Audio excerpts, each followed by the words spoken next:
Oi, gente, tudo bem com vocês? Então, no vídeo de hoje eu vou falar sobre o feminismo nesse universo de livros, da literatura. Antes de começar o vídeo, eu vou pedir para vocês se inscreverem no canal, curtirem o vídeo e me seguirem nas outras redes sociais. Eu não vou falar sobre o feminismo na literatura em si, porque eu vou confessar para vocês que eu ainda não li muitos livros literários feministas, mas eu li alguns livros teóricos, então preciso desse universo partindo da teoria. Eu faço parte de um projeto de extensão na minha faculdade sobre inflexões feministas na literatura, e eu vou usar muitos dos livros que eu falei nesse projeto. Também não fica só no feminismo, a gente vai muito pro viés de gênero, mas eu não quero falar sobre o viés de gênero nesse vídeo. Eu posso gravar outro vídeo falando sobre os diversos gêneros e como a multiplicidade está aparecendo na literatura, né? Porque são dois assuntos muito longos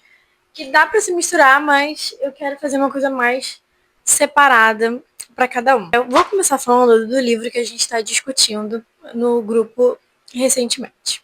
Então, a gente está lendo o livro O Riso da Medusa, da Hélène Sixou. Eu não tenho ele físico para mostrar para vocês. E sendo bem sincera, eu vi ele em poucas livrarias. Eu sou do Rio de Janeiro, né? E eu só vi ele na livraria Folha Seca, lá no centro, na Rua do Ouvidor, e na Argumento, se eu não me engano, que é no Leblon. Mas eu já vi outros livros da autora na livraria da Travessa. Então, a Hélène Sixou, ela é uma mulher argelina. Ela nasceu na Argélia e foi morar na França, mas a mãe dela é alemã. E nesse livro, O Riso da Medusa, ela escreve quando ela já está na França, numa alta sociedade, ou seja, ela está convivendo com os teóricos da época ali dos anos 70, que ela escreve, se não me engano, 75, que era, assim, as pessoas mais ouvidas do mundo.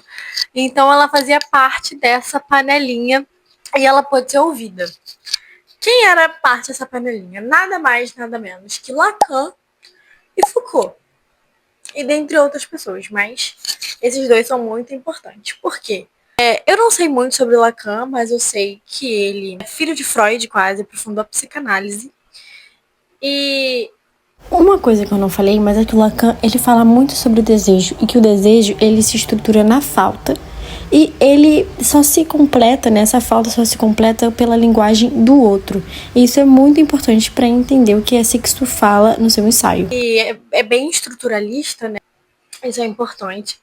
E o Foucault, ele escreveu esse livro aqui, A História da Sexualidade, A Vontade do Saber. Não sei se vocês estão conseguindo ver. Eu tô bem no comecinho desse livro, porque esse livro eu tô lendo, assim, eu leio ele um dia, leio 5 páginas, ele é muito denso. Mas o que o Foucault vai falar? Do tempo da sexualidade, como que ela saiu do obscuro até uma coisa que assim, a igreja proibia de falar e as pessoas depois começaram a falar e depois a sociedade viu até de certa forma necessária no sentido político e econômico. Nisso, ele também vai falar sobre os órgãos sexuais e o prazer. E o Foucault, ele não vai falar do órgão sexual feminino com viés prazeroso, mas apenas com viés para reprodução. Isso é muito importante a gente ressaltar, porque o que a Hélène Sixtou vai fazer no livro Riso da Medusa é meio que uma resposta a essa fala do Foucault. Então, o livro da Hélène Sixtou, ele vai funcionar como um manifesto. Ele tem uma forma meio ensaística, mas também serve como um manifesto. E o objetivo dela é que as mulheres comecem a escrever. E o que é isso? Hélène Sixtou vai falar basicamente que a escrita é dominada pelo falo. O que é falo? Falo é uma forma ereta que o homem tem. Então, esse falocentrismo da escrita é do homem. E é isso que a Hélène Sixtou está falando no ensaio dela. E ela vai falar que, assim, nós mulheres, nós temos que tomar os nossos corpos de volta, porque os nossos corpos foram apropriados pelos homens, eles que diziam o que a gente podia ou não fazer, como a gente deve ou não se comportar. Então a gente tem que tomar os nossos corpos de volta e, a partir disso, escrever. É como se a escrita viesse do corpo. Não é só simplesmente sentar e escrever. Você tem que se sentir, você tem que se conhecer. Você tá inteira de si e escrever. E nisso, ela fala que quando a mulher tomar o seu próprio corpo e escrever, ela vai se libertar. Mas a escrita dela, isso é muito importante. A escrita dela não é qualquer escrita. Tem que ser uma escrita para outra mulher, de uma mulher para outra. Porque ela também fala que às vezes uma mulher pega para escrever e ela escreve sobre sofrimento, sobre homem, e não sobre a alegria de uma mulher, o prazer de uma mulher, ou o fato só de ser mulher. Então ela fala que a mulher ela tem que tomar o corpo dela e escrever. E basicamente o ensaio todo é ela convocando as mulheres, por isso tem esse tom de manifesto, porque ela fala convocar e ela usa muito essas ordens no imperativo, né? Esse tom imperativo, ela usa muito isso. Então tem esse viés de manifesto e ela se inspira muito em Freud. Ela usa alguns termos freudianos. Uma coisa que a gente tem que ressaltar é que, beleza, anos 70, mas já tinha o início de um feminismo, o feminismo negro já estava se acendendo e ela universaliza a mulher. Isso é um problema, porque quando ela faz isso, ela desconsidera os fatores de classe, os fatores de raça. E isso é um problemático, porque não é fácil assim, como se for uma mulher pobre, preta, só tomar o corpo dela e escrever que ela já vai ser ouvida. Não é assim que vai acontecer. Então, isso é uma coisa que a gente tem que ler, tendo em mente, que ela tem esse problema. Mas é muito interessante ver como ela coloca a escrita como uma ação libertadora.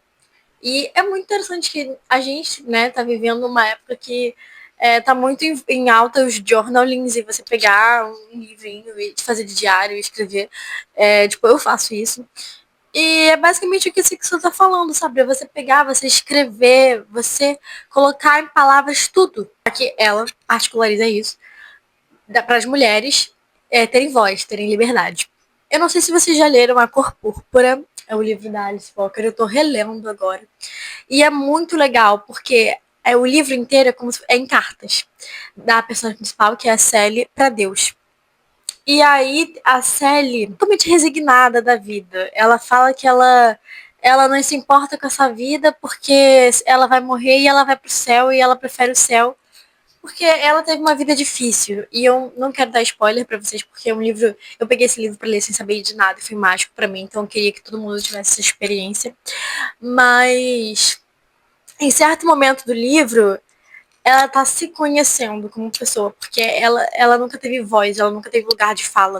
E como ela escreve essas cartas, ela quer, durante o livro, ter esse lugar de fala, ela quer ser reconhecida. E quando ela decide isso, ela começa a conhecer o próprio corpo com a ajuda de uma outra mulher, né, que tem toda a história, mas essa outra mulher fala assim: você já se viu? Você já se olhou no espelho? Se olha no espelho. E quando ela faz isso, ela vai se vendo, ela vai se encostando. E depois desse momento, a escrita dela começa a ter mais profundidade. Então é isso, sabe? É em prática o que a Helena Sixto fala, da mulher tomar o seu próprio corpo e usar ele como uma máquina de escrita e ter voz e ter liberdade. Gente, um outro livro que eu queria falar para vocês é esse livro aqui. Mulher no século XXI, um estudo de caso, a Alemanha. Eu comprei esse livro num sebo em Curitiba, que meu pai mora em Curitiba, por R$10. Comprei porque eu achei interessante. Falei, cara, vou ler. Vou ler, vou ler, vou ler. Comecei a ler, eu vou falar pra vocês que eu não li tudo. Eu fui meio que recortando o livro, porque, né, é um estudo de caso da Alemanha. Mas tem pontos interessantes. É muito legal que ela vai chegar e meio que ela faz uma historiografia das fases da Alemanha. Tanto que isso me incomodou um pouco, porque ela vai meio que endeusar a República de Weimar aqui. Aí eu fiquei um pouco irritada com isso, aí eu parei de ler, mas tem umas falas muito interessantes. Mas voltando no assunto, né?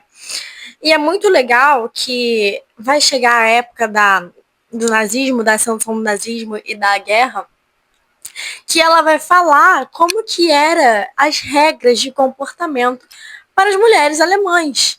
e como teve a resistência das mulheres durante a guerra, que elas estavam reivindicando, como que depois funcionou a economia e como que elas se posicionaram.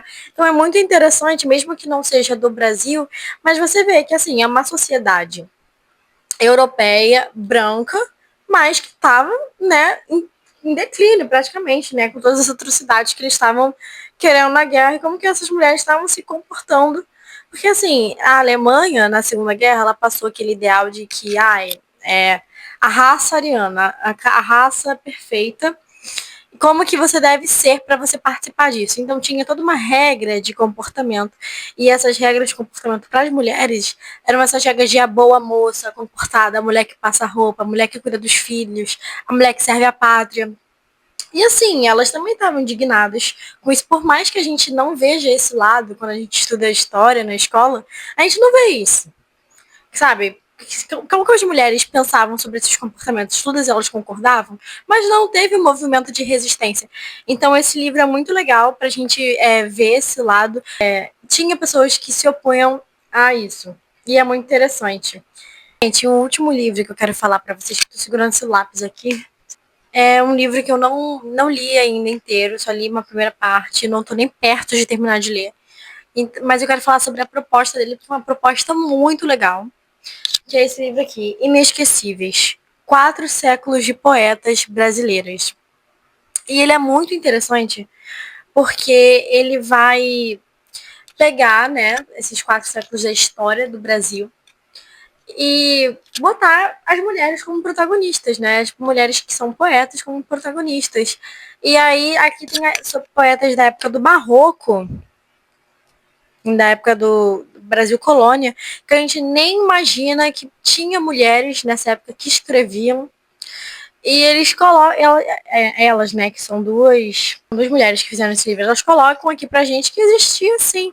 E aí eu comprei esse livro justamente, né, para ler pro meu projeto, que a gente tenta procurar livros com autorias femininas que escrevem sobre mulheres. Então eu comprei esse livro aqui justamente para ler os poemas, como que são os poemas, por que elas fizeram. E assim, óbvio, né? Penso aqui 1700, século XVIII, século XVII, né? Também 1600. Elas não vão estar escrevendo sobre outras mulheres ou para outras mulheres. Óbvio que muitas delas escreviam sobre os maridos, sobre o sofrimento. Mas assim, é interessante ver porque a gente estuda barroco na escola, até na faculdade, e fica só em Gregório de Matos, Padre Antônio Vieira, essas pessoas, esses homens que não temos nem certeza da autoria, como é Gregório de Matos. A disse uma mulher que escreveu e ninguém sabe. Mas eu achei interessante que aqui ela coloca pra gente que, olha, existiram elas. Elas escreveram. O livro funciona assim. Ele tem uma introdução, que é um artigo dessas autoras que escreveram, e elas vão apresentando o contexto da época, o contexto de cada autora, e aí depois vem a parte dos poemas em si. Eu parei nesse Brasil Colônia, na parte dos poemas, eu li só o artigo. Mas depois vem as poetas nascidas no Brasil Império. E aqui a gente tem Maria Firmina dos Reis, Adélia Fonseca, Adelaide de Castro Alves Guimarães, Josefina Álvares de Azevedo, Narcisa Amália, Inês Sabino, Ana Aurora Lisboa, Amélia de Oliveira e Alta de Souza. Depois a gente tem Brasil República até 1940, que nós temos Gilca Machado, Marta de Holanda, Julieta Bárbara, Pagu, Edila Mangabeira Unger, Anilda Leão, Maria Lúcia Alvim e Olga Savari. E depois a gente tem as poetas nascidas entre 1940 a 1970, que é Beatriz Nascimento, Conceição Evaristo, Alzira Rufino, Eliane Portiguara, Miriam Alves, Cláudia Roquete Pinto, Marília Kubota e Micheline Verunski. Então é muito interessante que elas vão ressaltando essas mulheres que são muito importantes para a nossa história, né? E a gente não sabe quem elas são, a gente não vê sobre elas na escola. Eu vejo muito pouco sobre mulheres na faculdade, sendo bem honesta, porque o mundo é falocêntrico ainda, sabe? A gente tá nessa mudança que a gente quer nossos direitos, nossas reivindicações, mas o mundo ainda é dos homens. E aí a gente tem que mudar isso. Então, vamos fazer o que a Helene Sixu fala no manifesto dela. Vamos escrever, porque tá faltando nós mulheres escrevermos pra gente tá sendo faladas na aula da faculdade, na aula da escola, pra gente ser citada, né? Então, quer dizer, agora está mudando, porque agora a gente já escuta mais Conceição Evaristo, Carolina Maria de Jesus, que é representatividade, são mulheres ainda negras, que é maravilhoso. Mas na escola isso tá mudando? Isso tá, mas na faculdade não. E a faculdade, meio acadêmico, ainda é muito preconceituoso. Então a gente tem que realmente escrever e reivindicar mais o que a gente merece. E é isso, gente. Eu espero que você tenha gostado do vídeo. Eu não falei muito sobre muitos livros aqui, mas achei importante falar, começar. E aí, conforme eu for lendo mais livros, que tem muita coisa para eu ler ainda, que eu não li. Eu não li Bell Hooks ainda, que é essencial. E eu vou falando para vocês conforme eu vou lendo. É isso, tchau, tchau.